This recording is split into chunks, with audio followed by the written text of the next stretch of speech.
Events of the American Revolution in the colony of North Carolina are often overlooked when studying the American Revolution. There's a lot of unique histories from smaller groups from North Carolina at this time. One of these groups is the Moravian Protestants, who had main towns in Salem and Bethlehem. The Moravians settled in North Carolina in the early 1750s. The Moravians were exiled Protestants from the area known as the former Czechoslovakia. In 1760, following the French and Indian War, the Moravians planted towns of Salem and Bethabara. These towns were to be centers of business and trade for the 99,000 acres of lands the Moravians farmed and worked. The towns were kind of supposed to represent interaction with the outside world. So the Moravians were a really close group who wanted to have that close-knit community, but really had a strong passion for evangelism and missions work. So these trade towns were ways for Moravians to meet and marry, and places where the Moravians could interact with locals through business and commerce and spread the message of the Lord that way without having to compromise their really strict belief code by living in just normal towns with people from all different kinds of religions.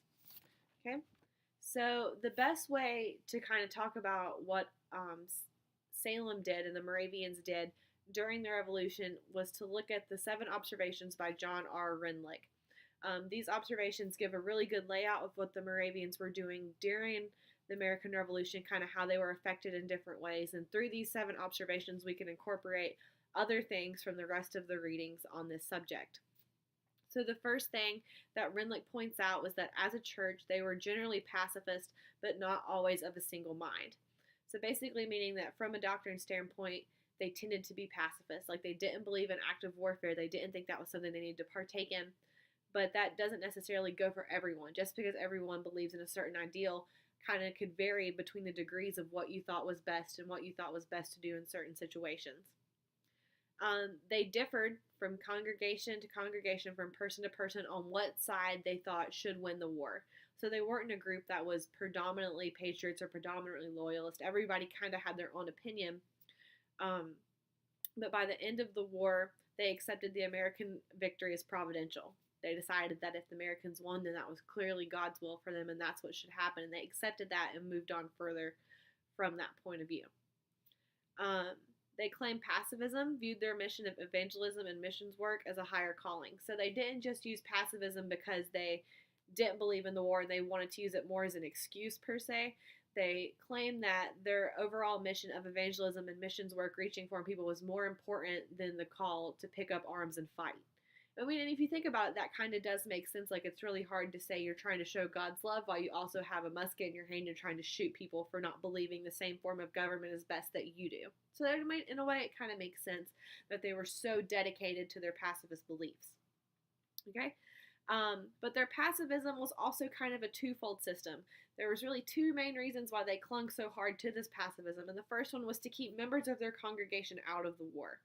All right, Moravians were a minority group, to say the least. There were not tons of Moravians all over the Americas at that point. They were a small group, so they wanted to keep their numbers, especially their men, keep them as much as they can, keep them from going to war, keep them from wandering off, finding temptation, finding other ways of life, not coming back to the fold.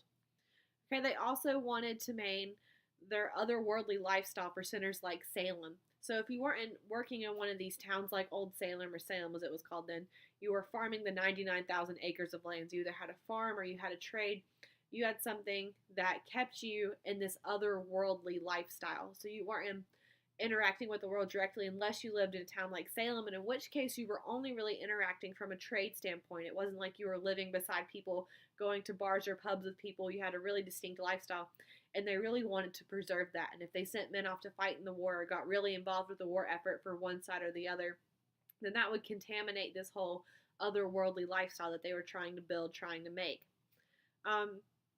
Their location gave them little choice in being completely uninvolved in the war. Right, Salem was kind of in the middle of the state. They were close to Cowpens, close to Guilford Courthouse. They were kind of a halfway point and a meeting ground. They're actually raided by both patriots and loyalists during the war. Officers from both General Morgan and General Greene's camp came in raiding supplies of flour, brandy, oats, and getting anything else they could get their hands on. There's a lot of shops and a lot of different things like that. And one of the letters said that from one of, I think it was General Greene's camp, it was mentioned in one of the sources that if they were opposed to the Patriots' cause before, they certainly were going to oppose to it now because they were raiding them. And while the Americans saw this, yes, we necessarily shouldn't be raiding, they really didn't have a choice, because at that point during the American Revolution, vendors and participants were only taking British money. So if you didn't have British money, you couldn't buy goods. And as patriots, they're not carrying British money around. They're revolting from the British government. So raiding was something they had to turn to in some cases, like in Salem. But loyalists are also doing the same thing to them. They're taking their goods. They're taking things they can't get through boycotts or other means. So the Moravians were kind of bullied a little bit by both sides during the Revolution, not giving them a really deep reason to swing one way or the other. Okay?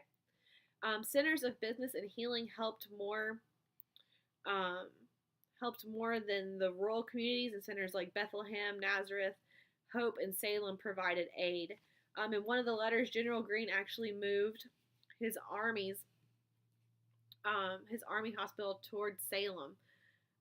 He did this because, there were people there who would take care of them. They were missionaries. After Cowpens, that's where he decided to move his military. So Salem, one of the main Moravian communities, was deeply involved in the American Revolution because of this.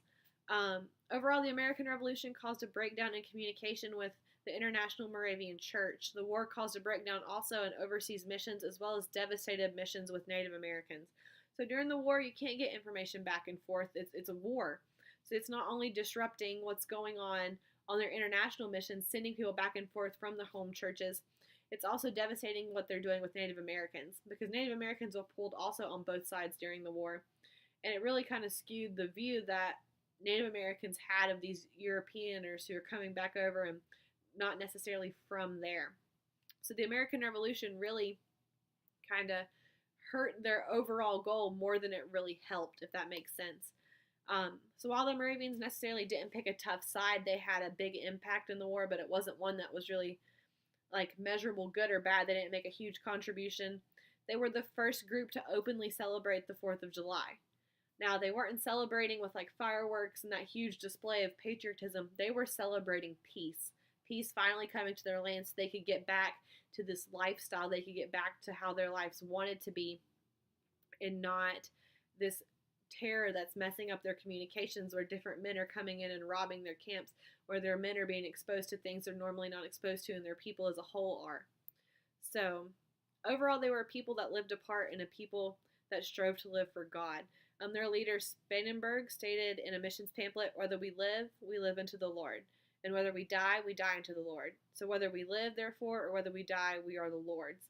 And through all their struggles during the American Revolution, all their contribution, you can see that was really at the heart of everything they did. Even during the Revolution, this is what the Moravians really strove to do.